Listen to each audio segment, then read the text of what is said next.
ఓం విఘ్నేశ్వరాయ నమః. మహాభారతము అరణ్యపర్వము శ్రీకృష్ణ సత్యభామల విజయము. శరత్కాలంలో దక్షిణ దిశగా అగస్త నక్షత్రం కనిపించింది. శరదృతువులో పాండవులు సరస్వతి నదిలో స్నానం చేస్తూ కొంతకాలం గడిపారు. తరువాత కామ్యక వనం చేరారు. కామక వనానికి శ్రీకృష్ణుడు పాండవులను చూడటానికి సత్యభామ సమేతుడే వచ్చాడు. ఆ సమయంలో చిరంజీవి అయిన మార్కండేయ మహర్షి కూడా వారిని చూడటానికి వస్తున్నట్లు వర్తమానం అందింది. ధర్మరాజు శ్రీకృష్ణుని సాదరంగా ఆహ్వానించి సత్కరించాడు. శ్రీకృష్ణుడు ధర్మరాజును చూసి, ధర్మరాజా, కౌరవులు నిన్ను, నీ సోదరులను, భార్యను ఎన్నో బాధలకు గురిచేశారు. ధర్మం నీ పక్షంలో ఉంది. నీకు విజయం తథ్యము. అందక, పృష్టి, భోజక మొదలైన భూపతులు నీ పక్షాన ఉన్నారు. ఈ సామ్రాజ్యానికి నువ్వే చక్రవర్తివి కాగలవు. చింతింపకము అని అనునయంగా చెప్పాడు. అప్పుడు ధర్మరాజు, దేవా, అరణ్యవాస కాలం చాలా వరకు గడిచిపోయింది. అలాగే అజ్ఞాతవాసం పూర్తి చేసి మా ధర్మం తప్పకుండా మా రాజ్యాన్ని మేము జయిస్తాము.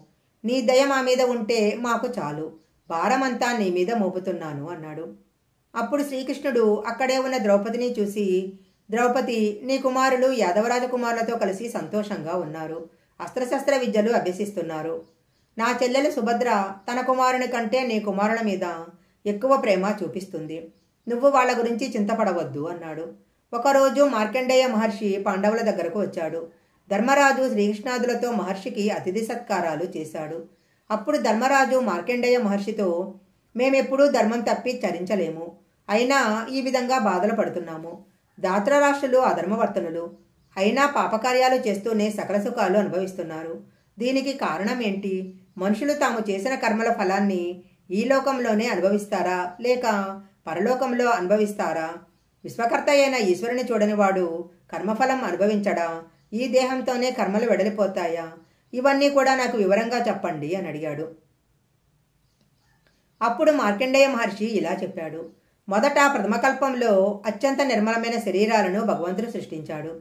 ఆ ప్రకారము పుట్టిన మానవులు మహాసత్వగుణ సంపన్నులు, సత్యం పలికేవారు, సత్యవ్రతులై ఉన్నారు. జ్ఞాన సముపార్జన చేశారు. దేవతల మార్గంలో పయనించారు. అధిక శ్రమ లేకుండా ఎక్కువ ఫలితం పొందారు.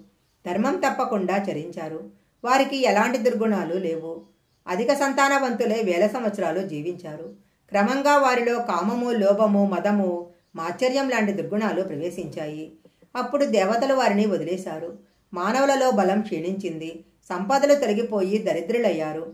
చేసిన కర్మలకు సత్ఫలితాలు రావడం తగ్గింది. రోగగ్రస్తులవ్వడం మొదలయ్యింది. మానవులకు దేవుని మీద నమ్మకం తగ్గి నాస్తికులయ్యారు. ఒకరంటే ఒకరికి పడటం లేదు. పాపాలు చేస్తున్నారు. నరకానికి పోతున్నారు. ఈ సంసారంలో తిరుగుతూ జననమరణ చక్రంలో పడి సతమవుతున్నారు. ఈ విధంగా మానవులు చేసే పుణ్యము, పాపము మరణానంతరం కూడా నశించవు. వారి పాపపుణ్యాలు నశించక వాసనలుగా వారి వెంట వెళ్తాయి.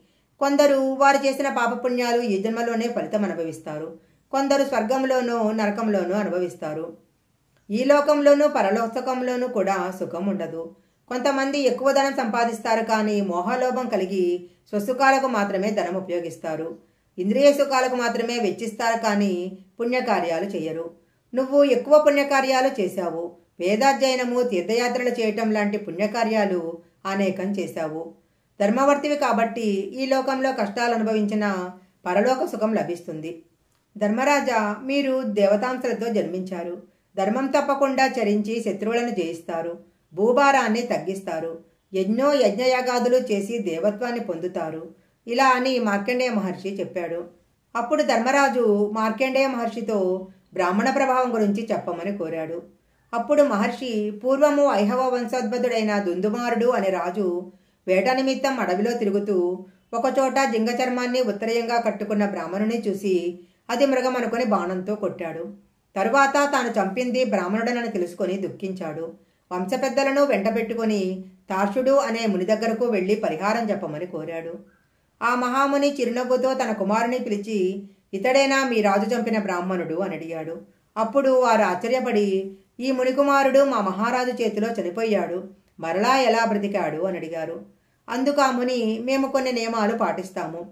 అన్ని పనులు సకాలంలో చేస్తాము. సత్యాన్ని మాత్రమే పలుకుతాము. బ్రహ్మచర్యం పాటిస్తాము. అందువలన మాకు మృత్యుభయం లేదు, రోగాలు రావు. మీరు నిశ్చింతగా వెళ్ళండి అన్నాడు. వారు మునికి నమస్కరించి వెళ్ళిపోయారు. బ్రాహ్మణ ప్రభావము అంతటి మహోన్నతమైనది అన్నాడు.